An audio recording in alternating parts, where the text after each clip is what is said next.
بسم اللہ الرحمن الرحیم۔ السلام علیکم دوستو، دنیا بھر کی خبروں میں آج آپ سنیں گے، لیکن اس سے پہلے اگر ہو سکے تو لائک اور سبسکرائب کا بٹن ضرور دبا لیں۔ شکریہ۔ امریکہ نے ترکی کو پابندی کی دھمکی کیوں دی؟ اسرائیل نے ایران کے جوہری معاہدے کو قبول کرنے سے کیوں انکار کر دیا؟ روس کو نقصان پہنچانے کی باتیں صرف تخیلاتی ثابت ہو رہی ہیں۔ امریکی میڈیا۔ گستاخانہ بیان دینے والی بی جے پی رکن اسمبلی کی رہائی کے خلاف مظاہرے۔ پاکستان نے کون سا بھارتی فیصلہ مسترد کر دیا؟ بجلی کے بحران پر قابو پانے کے لیے بنگلہ دیش نے کون سا طریقہ اپنا لیا؟ سپریم لیڈر کی ناک تلے کون سے اسکینڈل نے ایران کو ہلا کر رکھ دیا؟ زندگی کا مقصد کھو گیا ہے لیکن اسلام کا سفید پرچم افغانستان پر ہمیشہ کے لیے بلند رہے گا۔ طالبان۔ انوکھا چڑیا گھر جہاں انسانوں کو پنجرے میں کیوں قید کر دیا جاتا ہے؟ اسکولز میں کون سی چیز بچوں کی کامیابی کی وجہ قرار؟ تو آئیے چلتے ہیں اب خبروں کی تفصیل کی جانب۔ امریکہ نے روس سے تجارتی تعلقات کی صورت میں ترکی پر پابندیاں عائد کرنے کی دھمکی دے دی ہے۔ امریکہ کی جانب سے ترکی کی بڑی کاروباری شخصیات اور اداروں سے رابطہ کیا گیا ہے اور روس سے تجارت کرنے پر پابندیاں عائد کرنے کی دھمکی دی گئی ہے۔ کاروباری شخصیات نے امریکہ کی جانب سے رابطہ کرنے کی تصدیق کر دی ہے۔ ترکی کے صدر رجب طیب اردوان اور ان کے روسی ہم منصب صدر پیوٹن نے ایک ملاقات کے دوران دو طرفہ معاشی تعاون بڑھانے پر اتفاق کیا تھا۔ سرکاری اعداد و شمار کے مطابق روس اور ترکی کے درمیان تجارت مئی اور جولائی میں گزشتہ سال کے مقابلے میں 50% اضافہ ہوا ہے۔ امریکہ نے جون میں ترکی کے دورے کے دوران روس سے تجارتی روابط رکھنے پر پابندیاں لگانے سے متعلق بھی خبردار کیا تھا۔ ایک ایسے وقت میں جب یورپی یونین ایران کے ساتھ نئے جوہری معاہدے کے حتمی متن کے بارے میں امریکی رد عمل کا انتظار کر رہی ہے، اسرائیل نے اس متن کو ایک بار پھر مسترد کر دیا ہے۔ اسرائیلی وزیر اعظم کا کہنا ہے کہ معاہدے کا موجودہ متن بدترین ہے اور اسے قبول نہیں کیا جا سکتا۔ اسرائیلی وزیر اعظم نے پوچھا کہ کیا ایرانیوں کے ساتھ کسی معاہدے پر کس طرح کے دستخط کیے جا سکتے ہیں جو انہیں اپنی تمام ذمہ داریوں کی خلاف ورزی کرنے کے لیے سالانہ $100 ارب بھی ملیں۔ موجودہ متن امریکی صدر جو بائیڈن کے ذریعے طے شدہ معیار کے مطابق نہیں ہے کیونکہ انہوں نے ایران کو ایٹمی ریاست میں تبدیل ہونے سے روکنے کا وعدہ کیا ہے۔ اگر معاہدے پر دستخط کیے گئے ہیں تو اسرائیل اس کا پابند نہیں ہوگا۔ اسرائیلی حکومت امریکی حکومت کے ساتھ تمام اختلافی امور پر کھلم مکالمہ کر رہی ہے، وہ اس لیے بھی کہ امریکہ ہمارا قریبی دوست اور اتحادی ہے۔ اسرائیل ایران کے ساتھ معاہدے پر اثر انداز ہونے کے لیے اپنی طاقت سے ہر ممکن کوشش کرے گا اور امریکی صدر جو بائیڈن کی انتظامیہ کو خبردار کیا گیا ہے کہ ایران کے ساتھ معاہدہ ملیشیاؤں کو $250 ارب کی منتقلی کی اجازت دے گا۔ اسرائیل امریکہ اور خطے کے ممالک کے ساتھ مذاکرات کے سلسلے میں رابطے میں ہے۔ ہم کسی بھی معاہدے کے فریق نہیں بنیں گے۔ دوستو، ایسا اسرائیل کا کہنا ہے۔ ماہرین نے توقع ظاہر کی تھی کہ مارچ میں روس کی معیشت میں 10% گراوٹ آئے گی جبکہ اس میں صرف 4% ہی گراوٹ آ سکی۔ مغربی ممالک کی سخت ترین پابندیوں کے باوجود روس کی معیشت توقعات سے زیادہ بہتر انداز سے آگے بڑھ رہی ہے کیونکہ تیل اور گیس کی بڑھتی قیمتوں کی وجہ سے روس کو فائدہ ہوا ہے۔ بلومبرگ کی رپورٹ کے مطابق پابندیوں کے ذریعے روس کو نقصان پہنچانے کی باتیں صرف تخیلاتی ثابت ہو رہی ہیں۔ ماہرین نے توقع ظاہر کی تھی کہ مارچ میں روس کی معیشت میں 10% گراوٹ آئے گی جبکہ اعداد و شمار سے معلوم ہوتا ہے کہ اس میں صرف 4% ہی گراوٹ آئی ہے۔ گستاخانہ بیان دینے والی بی جے پی کے رکن اسمبلی ٹی راجہ سنگھ کی رہائی کے خلاف بھارتی مسلمان سراپے احتجاج ہیں۔ نبی کریم صلی اللہ علیہ وآلہ وسلم کی شان میں گستاخانہ بیان دینے والی بی جے پی کے رکن اسمبلی ٹی راجہ کی رہائی کے خلاف مظاہرے جاری ہیں۔ تلنگانہ ریاست کے شہر حیدرآباد میں ہزاروں افراد نے ٹی راجہ سنگھ کے خلاف مظاہرہ کیا اور حکام سے اس کی فوری گرفتاری کا مطالبہ بھی کیا۔ پاکستان نے بھارت کی جانب سے میزائل فائر کرنے کی انکوائری بند کرنے کے فیصلے کو مسترد کر دیا ہے۔ پاکستان نے بھارت سے مشترکہ تحقیقات کا مطالبہ کیا ہے۔ اس ضمن میں پاکستان نے کہا ہے کہ غیر ذمہ دارانہ اقدام پر افسران کو سزائیں غیر تسلی بخش، ناقص اور ناکافی ہیں۔ Bharat missile command and control system safety اور سیکیورٹی پروٹوکول کا جواب دینے میں ناکام رہا ہے۔ بھارت ہتھیاروں کو سنبھالنے میں ٹیکنیکی خامیوں کو انسانی غلطی کے پیچھے چھپا نہیں سکتا۔ بھارت کو مشترکہ تحقیقات کے لیے پاکستان کا مطالبہ تسلیم کرنا چاہیے۔ 9 مارچ کو بھارت کے اس واقعے نے پورے خطے کے امن اور سلامتی کو خطرے میں ڈال دیا تھا۔ پاکستان نے بھارت کا حادثاتی طور پر میزائل گرنے کا دعویٰ مسترد کر دیا ہے۔ بجلی کے بحران اور قیمتوں میں ہوشربا اضافے کے بعد بنگلہ دیش نے اسکول اور دفتری اوقات میں کمی کرنے کا فیصلہ کیا ہے۔ بنگلہ دیش میں بجلی کا شدید بحران ہے اور متعدد علاقوں میں 15 سے 20 گھنٹے لوڈ شیڈنگ کی جا رہی ہے۔ پیٹرولیم مصنوعات کی بڑھتی ہوئی عالمی قیمتوں کے باعث بنگلہ دیش نے گزشتہ ماہ اپنے 10 ڈیزل پاور پلانٹس بند کر دیے تھے،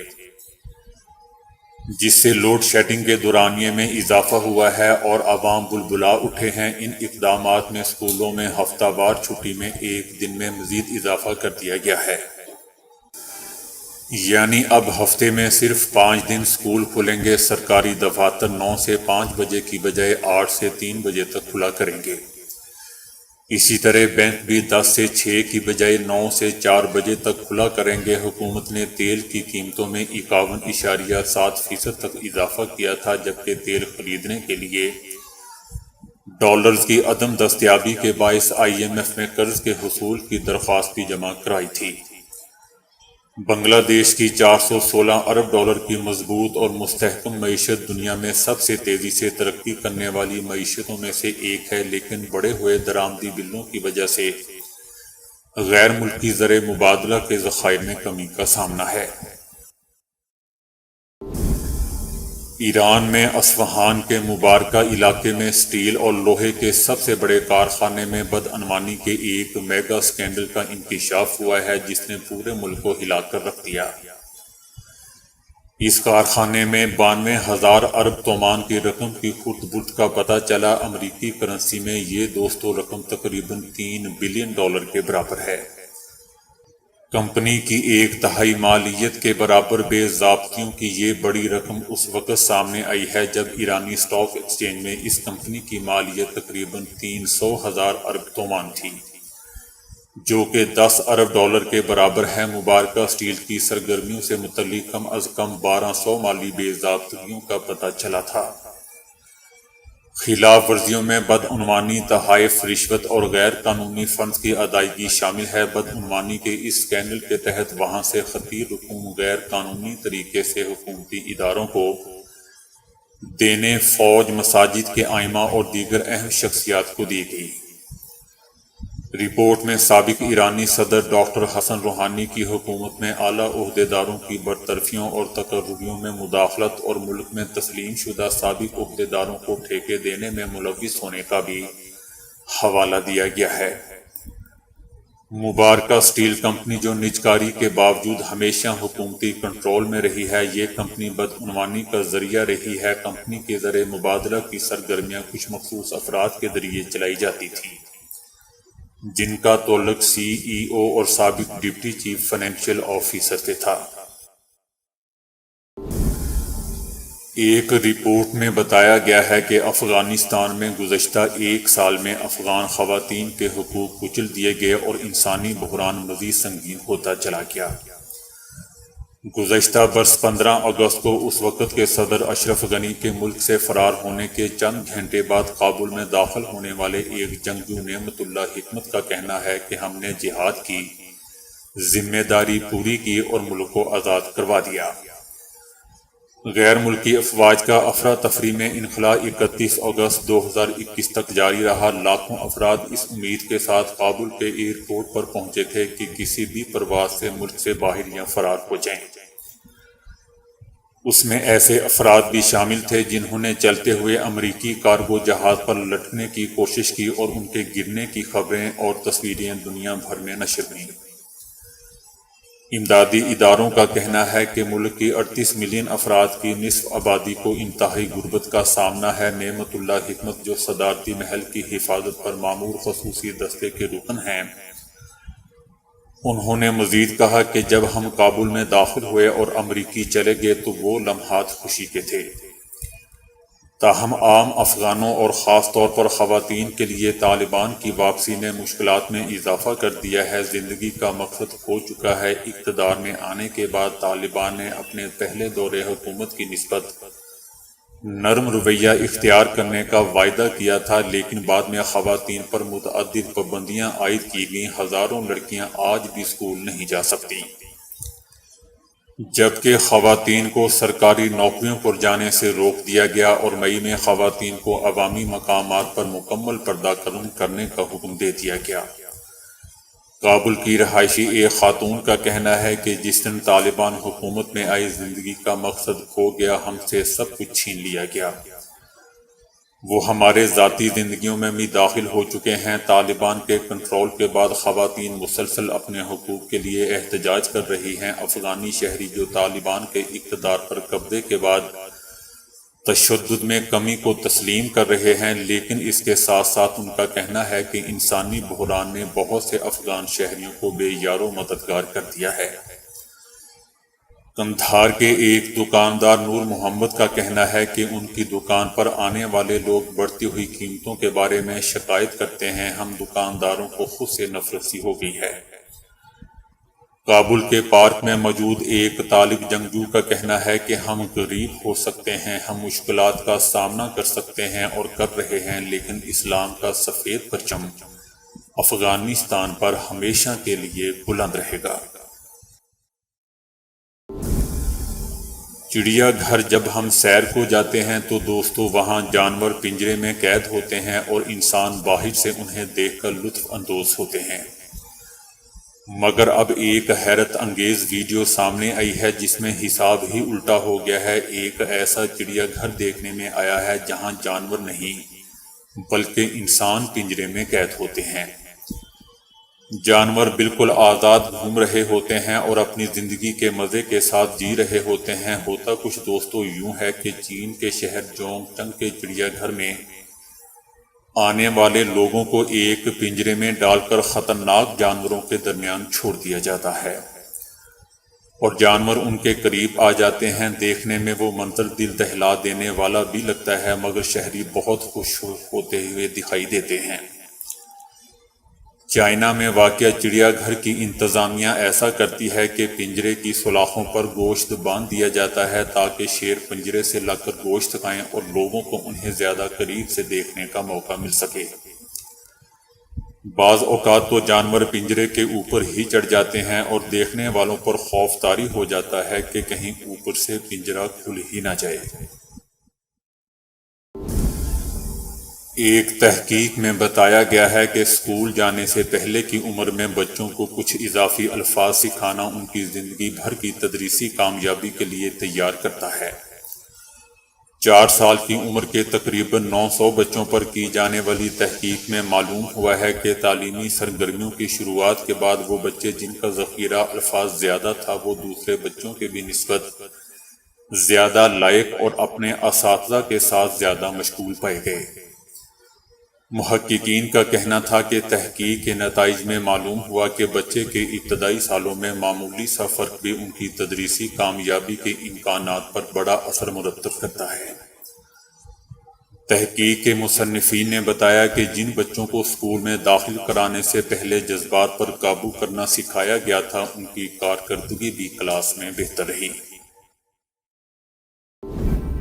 انڈیا میں یہ تہواروں کا موسم ہے اور دیوالی کے موقع پر لوگ اپنے گھروں میں صفائی اور رنگ و روغن کرواتے ہیں۔ اسی صفائی کے چکر میں ایک خاتون نے 3 لاکھ کے زیورات کوڑے میں پھینک دیے۔ انڈیا میڈیا کے مطابق مغربی ریاست مہاراشٹر کے پونے شہر کی ایک رہائشی اپنے گھر کی صفائی میں اس قدر مگن تھی کہ انہیں پتہ ہی نہیں چلا کہ کب انہوں نے 3 لاکھ روپے مالیت کے زیورات کوڑے میں پھینک دیے۔ وہ اپنے گھر سے بیکار اور پرانی چیزیں نکال رہی تھی جن میں ان کا ایک ہینڈ بیگ بھی شامل تھا۔ بہرحال تھوڑی دیر بعد انہیں خیال آیا کہ اس بیگ میں تو سونے اور چاندی کے زیورات بھی تھے، تو اس خاتون کے ہوش اڑ گئے۔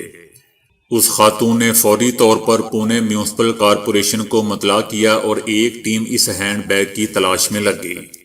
تھوڑی دیر کے بعد ان کا ہینڈ بیگ تو مل گیا، لیکن عورت اس وقت تک پسینے سے کافی شرابور ہو چکی تھی۔ دوستو، اونٹ کا گوشت عام طور پر بہت کم ہی کسی کو میسر آتا ہے، لیکن بڑی عید کے خاص موقع پر یہ گوشت بھی بعض مقامات پر لوگوں کو میسر آ ہی جاتا ہے۔ ماہرین کے مطابق اونٹ کا گوشت پرانے بخار، ارک النساء، کالا یرکان اور ہیپاٹائٹس سی میں مفید ہے، جبکہ اس کی چربی کا لیپ جوڑوں کے درد میں بھی فائدہ پہنچانے کی صلاحیت رکھتا ہے۔ اونٹ کے گوشت کو امراض قلب میں مفید اور تمام ضروری معدنیات اور وٹامن سے بھرپور پروٹین کے حصول کا مؤثر ذریعہ بھی قرار دیا گیا ہے۔ دوستو، یاد رہے کہ ماہرین کا کہنا ہے کہ اونٹ کا گوشت نمکین ہوتا ہے، اس لیے ہائی بلڈ پریشر کی انتہائی پیچیدگی میں اس کے استعمال سے گریز کیا جانا چاہیے۔ امریکہ میں دنیا کا سب سے بڑا 3D پرنٹڈ گھر اب فروخت کے لیے پیش کر دیا گیا ہے، جس کی قیمت $2,99,000 رکھی گئی ہے، جس میں 3 بیڈ روم، 2 باتھ روم اور 750 مربع فٹ کا گیراج بھی شامل ہے۔ SQ4D نامی کمپنی نے اسے جدید ترین 3D پرنٹنگ مشینوں سے صرف 8 روز میں تعمیر کیا ہے۔ روبوٹ مشینوں نے اس کی بنیادیں تعمیر کی، جبکہ خود کار انداز میں کام کرنے سے مزدوروں کی ضرورت نہیں رہی، بلکہ صرف دیکھ بھال کے لیے 3 افراد کافی تھے۔ اس طرح بہت تیزی سے اور کم خرچ لاگت کے گھر بنائے جا سکتے ہیں۔ دوستو، یاد رہے کہ امریکہ اور بالخصوص نیو یارک میں مکانات بہت مہنگے ہوتے ہیں۔ اگر انہیں 3D انداز میں تعمیر کیا جائے تو اس سے اخراجات 50% تک کم ہو جاتے ہیں۔ اسی علاقے میں روایتی طریقوں سے تیار گھروں کی کم سے کم قیمت $5,40,000 سے شروع ہوتی ہے۔ فواد چودھری نے کہا ہے کہ میڈیا میں انقلاب آ گیا ہے، زیادہ میڈیا یوٹیوب پر آ چکا ہے۔ گزشتہ 2.5 سال میں ہمارا میڈیا یونیورسٹی چینلز ٹویٹر اور فیس بک کی جانب تیزی سے بڑھا ہے۔ ہمیں مستقبل کی مارکیٹ پر نظر رکھنی چاہیے۔ یہ ممکن نہیں کہ یونیورسٹی سے ڈگری لیں اور پتہ چلے کہ اس کی کوئی اہمیت ہی نہیں ہے۔ یوٹیوب، فیس بک اور گوگل صرف اب اپلیکیشنز ہی نہیں ہیں، بلکہ اب ملک بن چکے ہیں جن پر بہت زیادہ سرمایہ کاری ہوئی ہے۔ ایپل کا بجٹ کئی ممالک کے بجٹ سے زیادہ ہے۔ واٹس ایپ $22 بلین کی کمپنی ہے۔ یہ بڑی کمپنیاں جس ملک میں جاتی ہیں وہاں ترقی ہو جاتی ہے۔ ہم نے ٹک ٹاک بند کر دیا، ہمیں بھی ان سے ملکوں کی طرح رابطے رکھنے چاہیے۔ بدقسمتی سے ٹیکنالوجی کو سب سے زیادہ جھٹکا عدلیہ سے لگا۔ 2014 کے عدالتی فیصلوں سے یوٹیوب بھارت شفٹ ہو گئی۔ میں ججز سے جہاں بھی ملتا ہوں ان کو ہاتھ جوڑ کر کہتا ہوں کہ پلیز ٹیکنالوجی کے کیسز نہ سنا کریں۔ سعودی فوڈ اتھارٹی نے کہا ہے کہ 2020 کے دوران زائد المیعاد ناکارہ غذا کا حجم 300 ٹن تک رہا۔ SFDA نے ناقابل استعمال پھل اور سبزیاں ضبط کیں۔ یہ اشیاء مقررہ قواعد و ضوابط کو بالائے طاق رکھ کر فروخت کی جا رہی تھی۔ سعودی عرب میں خوراک کا ضیاع دوستوں سنگین مسئلہ ہے۔ سعودی عرب میں سالانہ 40 ارب ریال مالیت کی غذائی اشیاء ضائع ہو رہی ہیں۔ ضائع ہونے والی خوراک میں سبزیاں پہلے، سرخ گوشت دوسرے، جبکہ پھل اور چاول تیسرے نمبر پر ہیں۔ اسپین اور پرتگال کے سائنسدانوں نے آم کے پتے استعمال کرتے ہوئے ایک ایسا پلاسٹک تیار کر لیا ہے جو غذا کو الٹرا وائلٹ شعاؤں اور جراثیم سے بچا کر لمبے عرصے تک محفوظ رکھتا ہے۔ یہ پلاسٹک 250 ڈگری سینٹی گریڈ جتنی گرمی بھی برداشت کر سکتا ہے۔ Online research journal food hydrocolloids کے تازہ شمارے میں شائع شدہ رپورٹ کے مطابق اس منفرد پلاسٹک میں آم کے پتوں سے حاصل شدہ اجزاء کے علاوہ کاغذ کی تیاری سے بچ رہنے والے مادے بھی شامل ہیں۔ ان دونوں اجزاء کے ملاپ سے تیار ہونے والا پلاسٹک بائیو ایکٹیو ہے، یعنی زندگی سے متعلق کچھ مخصوص کیمیکل ری ایکشن کرنے کی صلاحیت رکھتا ہے۔